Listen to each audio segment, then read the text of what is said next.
Welcome to Practicing Life podcast. I'm Ashley Pitzer, your host. Today's topic is, do you choose your desires? Oh, what a fun topic this is. This is just for fun. This is just talking about philosophy. Let's just start off with a disclaimer that this is not about right and wrong. This is just about expanding our mind, considering other things. I am by no means an expert in philosophy, if I can talk, but I still want to share this with you. I ran into this quote that inspired today's podcast episode because I finished my book too, for the sequel to The Birth Challenge, which, by the way, is an epic YA fantasy about a magical world. Silverdome, definitely world building in there. And it's about a character named Sabina who is trying to find her way in this world after basically being conditioned to be silent, if you will, in today's world, to be not even seen, not even heard. So anyway, with writing book two, I was looking at my tagline, and I had come up with a tagline, and I wanted to research to see if it was trademarked or anything along that lines before I put it on my book. And I ran across this quote that inspired today's episode. So let's dive in. This quote comes from Schopenhauer, which is, again, a philosopher from, ancient times. And he made the statement, and German, by the way, he made the statement that a man can do what he wants, but not want what he wants. It's so close to my tagline too, and I absolutely just love it. And what does that mean? It can mean a lot of things. That's what makes philosophy so much fun. You can just talk about it. And again, I don't want to hold into your way is right, my way's right, your way's wrong, my way's wrong. Blah. Philosophy is just like, it can have so many meanings. So learning to be detached from that and not take anything personal. Mwah, wonderful lesson for you right there. So I'll talk to you about the ways I'm interpreting it. You're welcome to share on my social medias that I post this on, your takes on it. Let's just have fun. Let's just have fun. Because again, this can be interpreted multiple ways. That's what makes philosophy so fun to me. So a man can do what he wants. This is kind of the basis of how I'm titling this episode. Do you choose your desires? For those of you who don't know me, I am a NGH, a National Guild hypnotist. So I'm certified by a nationally recognized organization for hypnotism. And I do a little bit of coaching, a little bit of hypnotism, and I also write fantasy.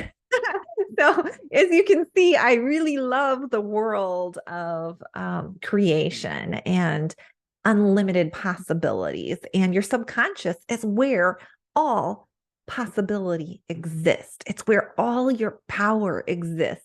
In fantasy, even though you think of it as not necessarily possible, it is so possible in a certain realm, because even if you're only imagining it in your brain is experiencing it. And so when we think about what we want, what this philosopher is saying is that you can't really want things because you have been conditioned. You have created habits, you have created belief systems, you have been exposed, influenced from an age when you weren't able to really think for yourself, that everything that was fed into your brain was just automatically taken as the truth. And so whatever you are as an adult, can you really want what you want, knowing that you are preconditioned? Meaning our desires are conditioned, that you are not free to choose your desires because your desires have been coded in your DNA, in your brain, in the way that it functions, even if it's hidden, even if it's lost, even if it's buried deep, deep in your subconscious. they're there. How do you change that? So anyway, this calls to the question of how much free will do we truly have when we are influenced by past conditioning? Do you see how much this topic is so exciting for somebody like me? Because it's part of what I'm doing, mostly for myself, because I'm so focused right now on writing book 1 and book 2, that I haven't made my schedule very open or flexible to take clients in. That will change in the future. Bear with me. I know some people want to work with me, and I'm really appreciative for your patience. But part of what I do is, if somebody comes to me with a desire, right? They're coming to me with, I'm stuck, I want this. Then I am helping them reprogram their subconscious to make it known and visible to their brain so that their brain can start to identify with it and start to see it as something as safe and known and familiar, so the brain gravitates to that. If you look at me from my coach hat, if I put on my coach hat, then a lot of times I'm asking you one of the hardest, toughest questions known out there. No, for a lot of people, this is what really trips them up. You ask them, what do you want? And when I'm wearing my life coaching hat, a lot of times people don't know what they want. Oh, and you know what this quote really brings up for me? This, a man can do what he wants, but not want what he wants. This quote really speaks to these type of individuals that are saying, I don't know what I want. And I think that really, this is something that's new and coming up for me, and I'm sharing it with you. I think that this quote really ties in to that gap between, I have been conditioned to want, I've been conditioned to want ABC, but my soul, my intuition, my higher self keeps gravitating over here. And so you have this discrepancy. You have this discrepancy, and you don't know what you really want. And you think that it's not possible because you've been conditioned to say or feel or recognize or know that it's not possible. But your higher self keeps tinkling your little brain and your aura and your spirit and saying, but yes, my dear, it is possible. So anyway, and the way of operating for me is, I believe that there's 100% possibility, and maybe it won't necessarily work out the way that my conscious brain understands, but it will work out in the best way possible for me. This is my belief system. It doesn't have to be yours. So, anyway, I love this idea of, do you really want what you want? And one of the things, I know Buddha had said something along this lines. We'll get there. You cannot want what you are not wanting. So what that really means is, what your brain is focused on is what you're aware of. And so if you have never considered wanting something, then then it remains unaware to your brain, and you can't want it. And this is where coaching becomes really fun and exciting, because if you're in this shade of, I can't have this isn't possible, and then you come to me as a coach and I can tell you, yes, it's possible. I've seen it. I've seen people do this. I can show you examples of it. Then you go from this place of not wanting something because you're not aware of it and you don't think it's possible, and you start to borrow, my faith, my energy, my knowledge around it. And it's like I carry you up This is one of the reasons why I consider myself an ascension coach, because ascension is rising up. It is lifting your spirit up. So a lot of times when I'm coaching, it's a mindset. Everything is mental. So what you think is possible or what you think is not possible is true for you. That's how powerful you are.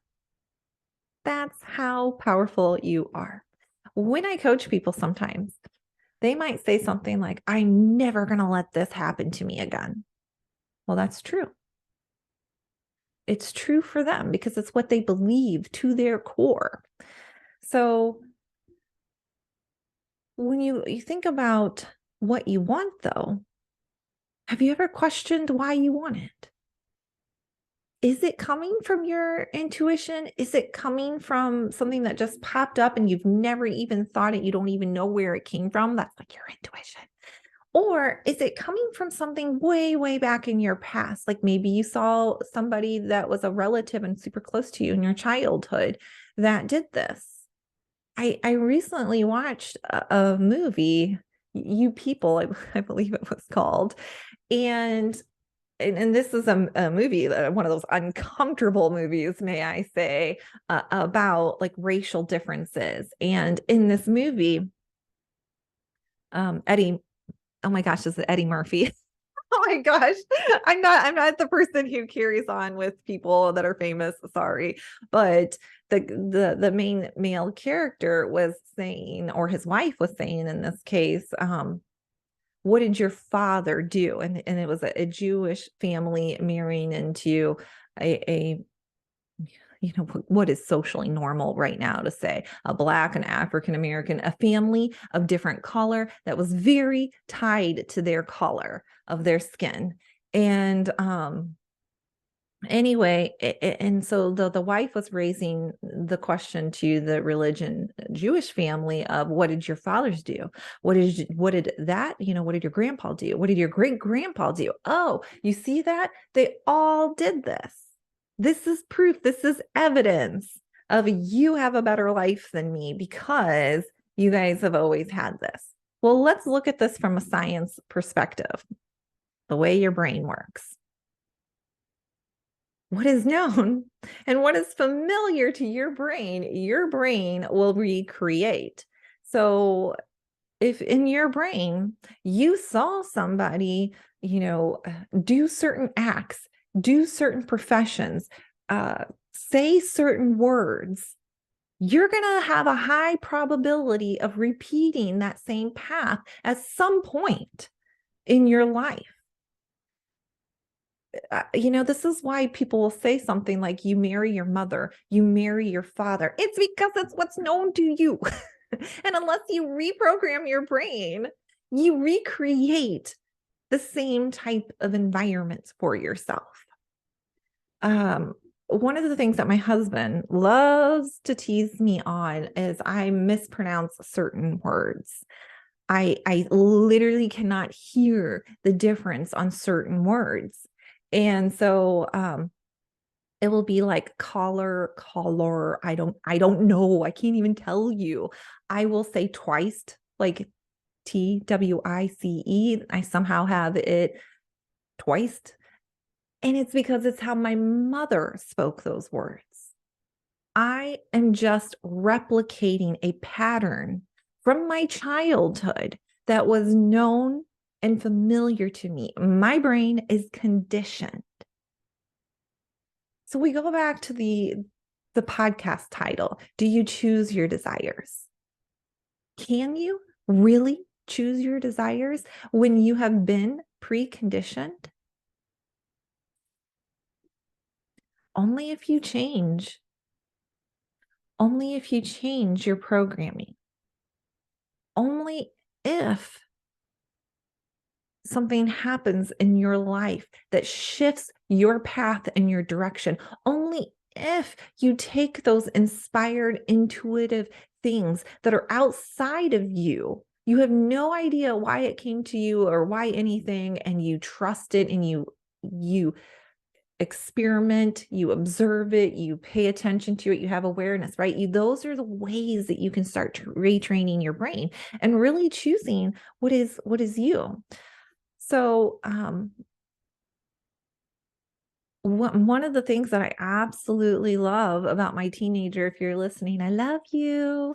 I absolutely love, and I am so proud of my teenager because he came to us and he decided that he wanted to choose his name.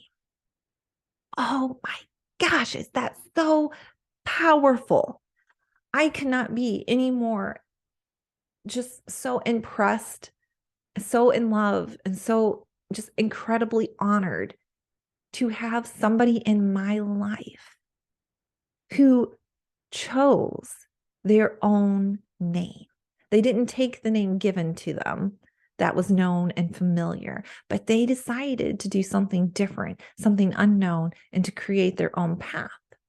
This is just my view, and this is just my perspective. So, names and pronunciations are not my thing, people, but Leo Tazu, again, a philosopher, Taoism, he said the mark of a moderate man is freedom from his own ideas. And this ties in to what Schopenhauer was saying. Freedom from your own ideas, because in reality, most of the ideas, like I would say 99.9% of the things that you know today were taught to you somehow, some way. Most likely in your childhood, and then that just built on from there. You know, this is like one of those things that there are very few original ideas out there, because all we do is we take something that is known and familiar to us and we tweak it a little bit. We add on, we improvise, we add our own touch to it. We will add our own expression to it. There's some beautiful articles out there, is, near and dear to my heart, is there really truly anything such as copywriting? Well, there really is something as copywriting, plagiarism, when people just steal directly the exact same content as you. But when somebody takes content and they add their own expression to it, then it is not plagiarism. So, the idea that all of the ideas that you have are essentially somewhere taught to you. I always find it really interesting. I'm going to pick on my husband here. I love to watch when he has a conversation with somebody that impacts him, how I can see the evidence of that impactful conversation later. And I'm going to give you an example of that. One day he was talking with somebody who made the comment that they never, I've been with my husband since I was 16 years old. So this is going back to my childhood, but somebody had made a comment in our youth about they never wear name brand shirts and why. And it was a very impactful conversation for my husband.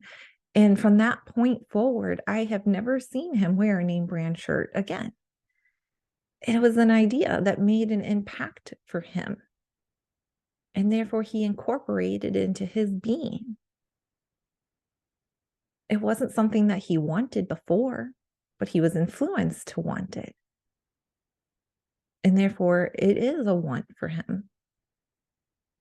The other thing that the philosopher of Lao Tzu said was that freedom demands responsibility. And I think this is also very interesting because it brings up the point of what is your definition of freedom? Because before I really started my life journey on transformation, before I really started to look at a spirituality as maybe different than religion, one of the things that I thought of freedom as is freedom from things, freedom from responsibility, freedom from having to worry about scarcity. Like there is all of these freedom froms that I want. But now as I'm, evolving and growing and who I am and learning more things, I really am looking at freedom as more of the ability to do, the ability to choose. I have the ability to choose how I spend my energy, who I surround myself with, my ability to choose the thoughts that I'm thinking. And that is all freedom. It's freedom within my own body, my housed container of my soul, right? I have this freedom now, and it is always with me. It is not external to me.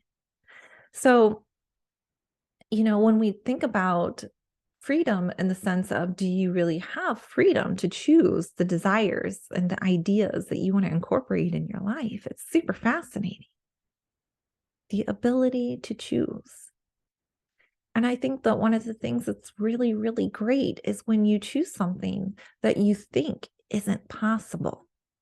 And this is one of the things I love to be in the coaching industry. I moderate from a very large transformation company, and I love to see all these people accomplishing things that they didn't think that was possible, that they didn't know was possible.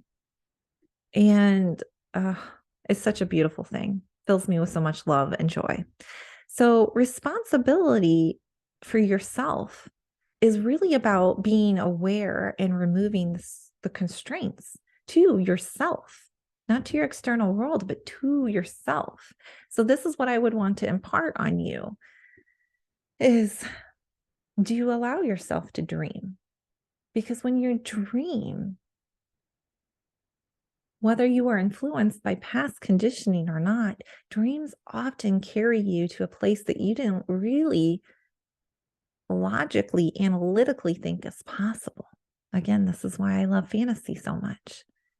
And do you ever take those dreams and decide to believe on them and to stand by them and to hold them and to grow your person, the person you are being, into becoming something that is unknown and unfamiliar to you?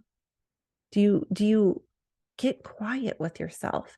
Do you truly listen to what spirit is sending you? Something that is therefore outside of you.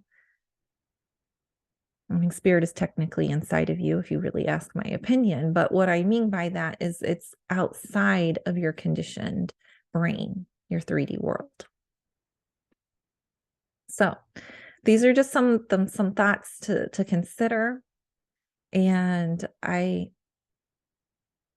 love to hear what you think. Again, don't hold anything that I say today as absolute truth.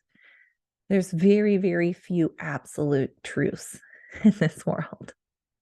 Absolute truth means that every single person, without a shadow of doubt, would agree. Most things are relative truths. So you can only want what you're aware of wanting. And where does that awareness come from? How long ago did you come up with this? Like some of the times when I'm coaching someone, I'll ask, well, who told you that?